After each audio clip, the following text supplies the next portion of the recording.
பிரியாணி சாப்பிட முடியாத சிச்சுவேஷன்ல அதை ஃபுல்லா ஃபில் பண்ற மாதிரி சாப்பிடணும்னு நினைச்சீங்கன்னா கண்டிப்பா அந்த குஸ்கா ரெசிபியை ட்ரை பண்ணுங்க. சாப்பிட்டுட்டே இருக்கும் போது பிரியாணியோட உங்களுக்கே டவுட் வந்துடும். நல்லா 5 பேர் சாப்பிட்ற மாதிரி குஸ்கா ரெசிபி எப்படி செய்யுதுன்னு பார்க்கலாமா? அரை கப் அளவுக்கு எண்ணெய் ஊத்திட்டு 6 மீடியம் சைஸ் வெங்காயம் கட் பண்ணி வச்சிருக்கேன். அதை சேர்த்துட்டு நல்லா வதக்கிக்கோங்க. 2 டேபிள் ஸ்பூன் நெய் போட்டுக்கோங்க. பட்டை வகைகள் 5 ஏலக்காய் சேர்த்துக்கோங்க. எல்லாத்தையும் சேர்த்துட்டு நல்லா வதக்கிக்கோங்க. இப்ப இது கூடவே ஒரு 6 போல பச்சை மிளகாய் சேர்த்துக்கலாம். மிக்ஸ் பண்ணிட்டு நல்லா வதக்கிக்கோங்க. ஒரு சின்ன கட்ட அளவுக்கு நான் புதினா எடுத்திருக்கேன். அந்த கட்டை எல்லாத்தையுமே வாஷ் பண்ணிட்டு சேர்த்துக்கலாம். வெங்காயம் இந்த அளவுக்கு ப்ரௌனா வதங்கி வந்ததும் 1.5 டேபிள் ஸ்பூன் அளவுக்கு காஷ்மீரி மிளகாத்தூள் எடுத்திருக்கேன். அதையுமே சேர்த்துட்டு நல்லா வதக்கிக்கோங்க. ஒரு நிமிஷம் போல நல்லா வதக்கிக்கோங்க. இப்போ லோ ஃபிளேம்ல வச்சுட்டு 2 டேபிள் ஸ்பூன் அளவுக்கு இஞ்சி பூண்டு பேஸ்ட் சேர்த்துட்டு நல்லா வதக்கிக்கோங்க. பச்சை வாசனை போற வரைக்கும் நல்லா வதக்கிட்டு அரை கப்புக்கு கொஞ்சம் கம்மியா தயிர் சேர்த்துக்கலாம். இதையுமே ஒரு அரை நிமிஷம் போல நல்லா வதக்கிட்டு 4 மீடியம் சைஸ் தக்காளி கட் பண்ணி வச்சிருக்கேன் ரவுண்டா. அதையுமே சேர்த்து மிக்ஸ் பண்ணிக்கோங்க. ரொம்ப நேரம் வதக்க வேண்டாம். இந்த கிளாஸ் அளவுல நான் 3 கிளாஸ் அளவுக்கு பாஸ்மதி அரிசியை அரை மணி நேரம் ஊற வச்சிருக்கேன். அதுக்கு 4.5 கிளாஸ் அளவுக்கு தண்ணி ஆட் பண்ணிக்கலாம். 1.5 ஸ்பூன் உப்பு சேர்த்துட்டு ஒரு ஹாஃப் லெமன் போல ஸ்குவீஸ் பண்ணிக்கோங்க.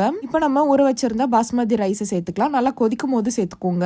உப்பு கரெக்டா இருக்கான்னு செக் பண்ணிட்டு க்ளோஸ் பண்ணிடுங்க. அரிசி நல்லா இந்த அளவுக்கு வெந்து வந்ததும் தம் போட்டுக்கலாம். இல்ல தோசைக்கல் மேல வெயிட் வச்சுக்கோங்க. கரெக்டா 20 மினிட்ஸ் தம் போட்டுட்டு மேல நெய்யெல்லாம் போட்டு இறக்குனீங்கன்னா சூப்பரான குஸ்கா அருமையா ரெடி ஆயிடுச்சு. உங்க வீட்டுல இருக்கவங்களுக்கு எல்லாம் செஞ்சு கொடுத்து அசத்துங்க. கண்டிப்பா ட்ரை பண்ணுங்க. மறக்காம நம்ம சேனலை சப்ஸ்கிரைப் பண்ணிக்கோங்க. பாய்.